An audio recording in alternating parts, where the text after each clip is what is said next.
Qasja Kurtit ka vendosur Kosovën humner? Jemi në sankcione dhe kjo nuk shihet ndryshe, apo nuk ka tjetër sinonim.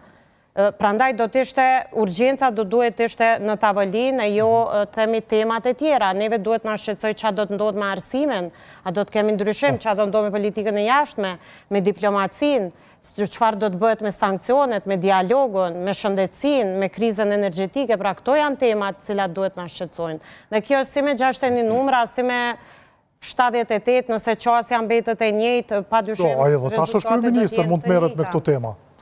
Zonja Dërguti, ju keni thënë më herët, me sa mbaj mend, që si po duket kjo po i takon jo shqiptarët, por po heziton ti ka takoj shqiptarët që kanë fituar mandate dhe që në fund janë më shumë se sa që kanë fituar koalicioni udhëhequr nga zoti Kurti.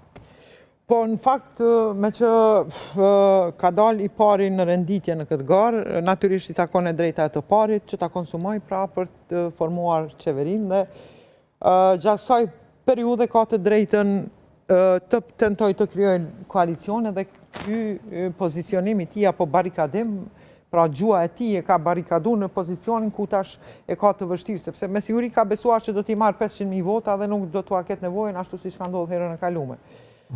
Po në këtë rast tani përveç 48 deputetëve saj ka, do t'i duhen në disa të ashtu quajtur hajvan, pra do më thonë përveç kategorisë të deputetëve dhe ashtu i bie thoni. Po, ashtu si ka quajtur, thashtë ashtu quajturit në tonjza hajvan, sepse kështu i ka emëruar, që të shkoj dhe tani ti marë, pra sepse ai nuk ka respektin për ta as si njerëz, do më thonë, e lëre mos si deputet. Si të qoftë... Kam përshtypjen se sikur të ballafaqohet zoti Kurti me këto i keni quajtur opozitën hajvan, ai do të thotë jo, unë kam quajtur liderët opozitaar hajvan. Periudha hajvanatit do të thotë të gjithë, do të thonë periudha hajvanatit. Nuk po e din si llogaritet GDP-ja kështu çfarë hajvanash. Por mendoj që ka shanse të rekrutoj edhe ndonjë nga lista sërbe, mbase kjo është edhe arsyeja pse është takuar sot me Nenad Rashiqin, dikë si Adem Hoxha, pra që i thot ganja qershijat që nuk janë bashkëmirë të lagura, pra që është i listës sërbe, por nuk duket bashkë si lista sërbe, sepse është Goran e gjen një farë arsyetimi.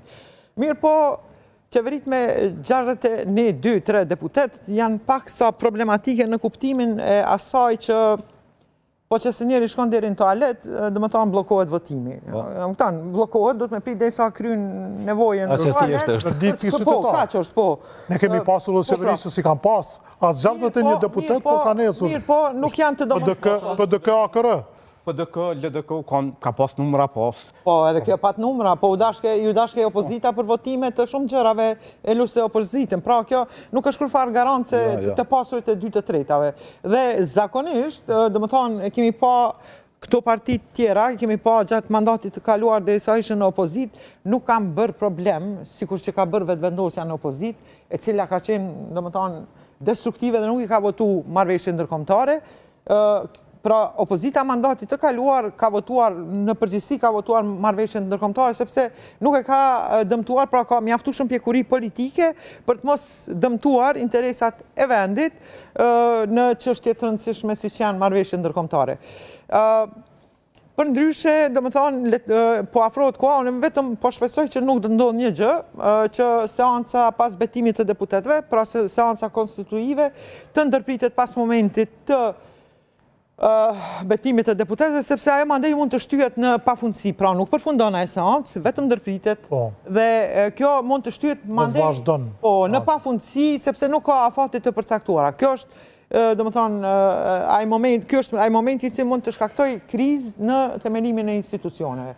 Tani, A do duhej që sot ta kishim edhe kandidatin për kryetar kuvendi, herën e kaluar është ditur se zoti Konjuca është kandidat për kryetar kuvendi shumë kohë përpara. Nëse kjo është mendoj që ata kanë, se pa ku mendimi im është që ata kanë të qartë kënd të ta kandidojnë dhe mendoj që në këtë pikë për kryetar të kuvendit nuk duhet t'ia kontestoj askush të drejtën vetëvendosjes në këtë pikë. Domethënë kryetari i kuvendit është shumë e qartë, i takon vetëvendosjes.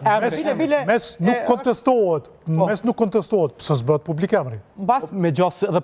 Edhe emri është aksion. Me gjasë edhe emri është aksion, në shkuptim. Kuptimin që Glau Konjuca, kryetari parlamentit deri tani shumë. Sot mos e thot. Edhe një mandat thua. Me gjasë, po them, për shkak edhe emri me gjasë është aksion. Me rrëdhimisht nuk e shohin të logjikshme dhe me potencu se kush është. Po si do qoftë, kushdo që tjetë propozimi i vetëvendosjes, unë besoj që opozita do duhej dhe do ta votoj, sepse me të drejtin